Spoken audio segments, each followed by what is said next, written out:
le 17 bii la ñuy pare ak système bi depuis 60 ans loolu la Cheikh Yérim wax tey ba pare ànd ci ak yar goo xamante ni nguwaa ji soppeeku ku ñu war a faji la ko yóbbu hôpital faji ko la mais rang yi dina jub di nga dof-dof li xool leen journaux yi tey ñëpp a jubal seen dof-dof li ñu nekkoon yëpp dafay jeex te benn affaire dafa am aussi gis naa Moussa Cissé Lo yàgg na ko wax gis ngeen ñi nga xam ne dañ demoon élection ñu ci bëree dañoo soxor bëgguñu Sénégal te dañoo iñaane Sénégal ay milliards la état bi dépensé ci ay këyit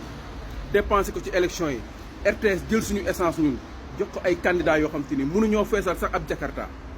ñuy dawal suñu essence di utiliser suñu courant bi carburant bi Sénégal dépensé des milliards pour élection ñoo xamante ni ay 1% 0% maanaam boo dajalee 300 voix sax amuñu ko léegi réew mi noonu lañ koy bàyyi mu continuer